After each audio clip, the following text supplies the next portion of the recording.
сотворить игру без вложений за 0 рублей и успеть это сделать за 1 неделю. Для начала мы выбираем движок. Unreal Engine, не подходит. Я не планирую делать акцент на визуале. Godot, знаю, что его пару раз хвалили, но конструктор это не мое. А вот Unity это база, простой и удобный для тупых игр в самый раз. Создаем 3D проект. Теперь давайте решим, что за игру я буду делать. Хоррор, это уже было. Платформер уже всем надоел. Шутер тоже был. Выживание. Го выживание. Так как выживание я делаю впервые, я буду пользоваться бесплатными ассетами. А что вы думали, я абсолютно все буду делать сам? Я прошерстил весь каталог и выбрал самые подходящие наборы. Теперь открываем Unity и импортируем их в проект. После импорта я добавил террейн на уровень. И люди, которые не шарят в геймдеве, не бойтесь, это не подробный туториал, а развлекательное видео для широкой аудитории. Все будет очень интересно. После добавления террейна я посмотрел ассеты, которые я добавил, и это был тестовый уровень инвентаря. Здесь я перемещал объекты между сценами и проверял, сохраняется ли их положение в инвентаре, но, как оказалось, нет. Я проверил террейн с лесом, это будет декорация для моей игры. Также я зашел в ассет, где будет базовые элементы выживания, характеристики жизни, жажды и голода, а также инвентарь и возможность взаимодействовать с предметами на карте. Это довольно неплохой ассет. И в конце я просто ради забавы полетал по его карте и посмотрел, как устроен этот ассет. Возвращаясь на свой уровень, я изменил цвет террейна на зеленый цвет. Для вас это, наверное, сложно объяснить, но террейн это просто платформа. На этом террейне и будет стоять наш лес, будет течь река, будет стоять дом, и по этому террейну будет бегать игрок. Для людей, которые не шарят простым языком, когда добавил игрока на сцену, я проверял дисплей, где я должен был видеть вид от первого лица игрока, но их нигде не было, что было странно. Я оставил эту проблему на потом и приступил к украшению террейна. Я начал рисовать тропинки, по которым должен будет ходить наш игрок и ориентироваться в местности. Потом я начал рисовать холмы, горы и такие небольшие возвышенности. А все для того, чтобы наш игрок не видел края карты, не было невидимых стен, и этими стенами служили как раз таки вот эти барьеры. Таким образом, не будет портиться погружение в игру. То есть будет ограничение физическое, которое можно спокойно аргументировать в игре.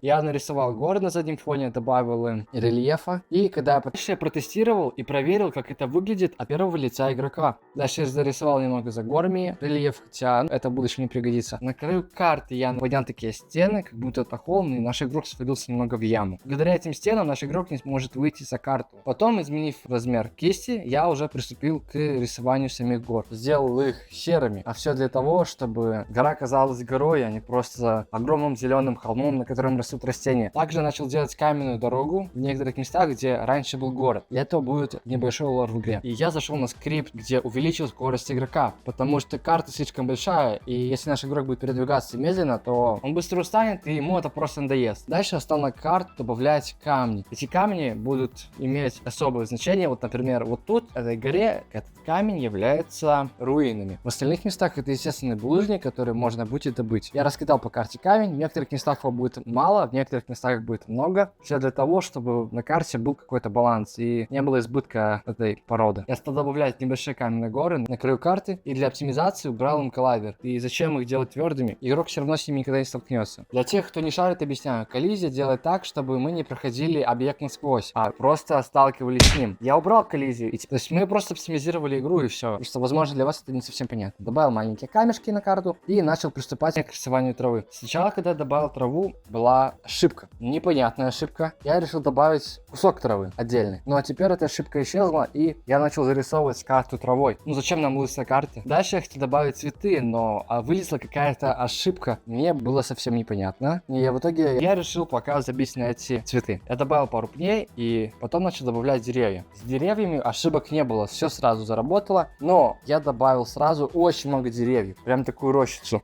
Я просто уменьшил количество деревьев, которые должны спавниться на квадратный метр, и изменил в кисти плотность елок, которые должны будут сажаться. И таким образом я засадил всю карту елками. Стал замечать, как страдает оптимизация. Игра не закончена, а уже такой низкий FPS. А если бы я решил добавить еще какие-то дома, то жах был бы. Поэтому я удалил все деревья.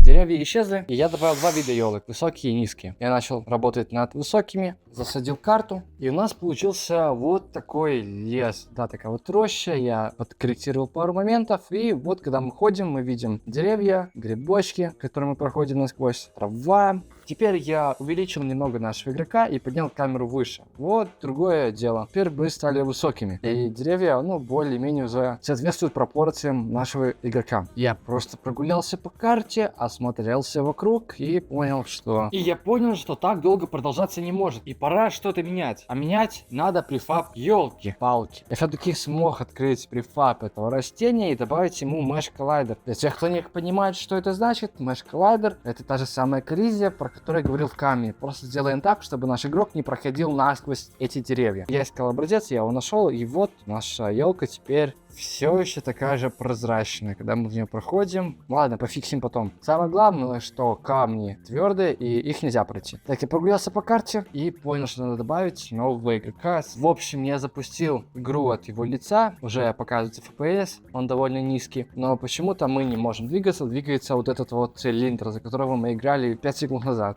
Потом я после пары махинаций сделал так, чтобы двигался именно наш игрок, от лица которого мы играем. Через время я занимался тем, чтобы исправить этот баг, и чтобы двигался игрок, от лица которого мы играем. И в итоге я это сделал. Теперь мы можем ходить, факел светится, деревья все еще можно проходить насквозь. Вот мы ходим, у нас отображаются характеристики, мы можем добывать камень, как вы видите, появляются эффекты, что мы его добываем. То же самое было и с землей. Вот, ну, FPS был немножко выше. Также у нас была ведерко для того, чтобы набирать воду, и факел, чтобы освещать путь. Теперь иду на другой край карты и начинаю рисовать реку. Я сделал углубление и разукрасил его. Я наложил модель воды, и эта река будет истекать из скалы. Это будет такой источник артезианский. Вот, разложил вокруг деревьев, и получился такой небольшой водоем. И дальше я бегал по карте и тестировал вообще, как это все выглядит. Но пока мне нравилось. Залез на пару гор, на пару возвышенностей, проверил, как это работает. Потом отправился в горы, но в горах было нечего делать. Теперь я решил заняться невидимыми стенами на самом краю карты. Ну, чтобы игрок не вывалился за ее пределы. Вот, так что я создал бокс коллайдер и разместил сначала с одной стороны, потом задублировал их, и так вся карта была окружена в куб, через который не может пройти наш игрок. Дальше я тестировал игру, проверил, держится ли у нас эта стена, и теперь я добавил функцию. Функция, при вызове которой будет исполняться наша жажда и голод. Таким образом, наш игрок будет питаться. Я добавил бокс коллайдер нашим грибочком, чтобы когда наш игрок наступал на этот грибочек, появлялось окно, нажмите на кнопку, и тогда вы получите столько-то здоровья, или вы пополните столько-то шкалы голода. Дальше сделал его триггером, добавил то самое окно, сначала для голода, а затем для здоровья. Дальше я в нашем скрипте добавил механику, когда наш игрок входит в какой-то коллайдер, то активируется какой-то объект, ну, например, наше окно. А когда он выходит, это окно исчезает.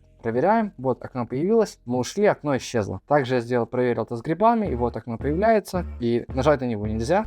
Дальше я сделал так, чтобы при нажатии на кнопку E вызывался этот метод. То есть тогда, когда мы нажимаем на E, тогда и срабатывает наш скрипт. И теперь, когда мы вошли в гриб, мы смогли подкрепить и восполнить свой голод. Отлично, мы уже реализовали базовую механику голода. Да, прошло 10 минут с момента видео, это, наверное, было очень насыщенный ролик. Нам осталось сделать только жажду, а для этого мы возвращаемся на водоем. Я вижу, как можно поднять воду, и она так прикольно затапливает все. Ладно, создаю функцию drink, то есть, когда мы входим в воду и нажимаем на E, мы пополняем жажду. Мы насыщаемся водой. Я добавил коллайдер, входя в который будет появляться окно для питья. Также на нашу гору с руинами и каменной мощеной дорогой я добавил мудрый дуб. Теперь я добавил заброшенные дома. Я немного увеличил домик, чтобы наш игрок мог в него влезть в первый дом и второй дом. Я зашел в стену, где были эти дома, и пролетал внутри. Они выглядят вообще неплохо. Я добавил окно, которое будет появляться, когда мы будем пить воду. Пролетел карту, посмотрел, что, ну, выглядит она неплохо, и для бэкграунда я добавил заброшенный завод. Также я добавил заброшенный рыбацкий домик, добавил ему материал, выровнял его и положил. Дальше добавил материал на наш завод и стал строить стены. Это для лора нашей игры. Этот забор охранял завод, потому что люди были недовольны его строительством на их территории, и они постоянно саботировали деятельность этого завода. Он загрязнял окружающую среду, и он отравил реку. А так как наши люди питались только рыбой из этой реки, то они просто уехали из этого леса, оставив все свои вещи, и из-за того, что вода была отравлена, а ближайших водоемов больше нигде не было, завод не хватало воды для умывальников, там, питья рабочих, душа и так далее. Завод просто закрыли как убыточное производство. И так эта деревня и осталась заброшенной. А наш главный игрок просто заблудился и должен лишь разузнать, что здесь произошло. Дальше добавил вот такие вот деревянные настилки возле этих домов, так как иногда лес мог бы немного затапливать во время дождей и образовывать большие глубокие лужи, но вот эти деревянные настилки не давали нашим жителям мочить свои ноги. Уже видно, что эти дощечки такие гнилые. Я изменил наше небо, сделал вот таким серым, с тучами, да, потому что тут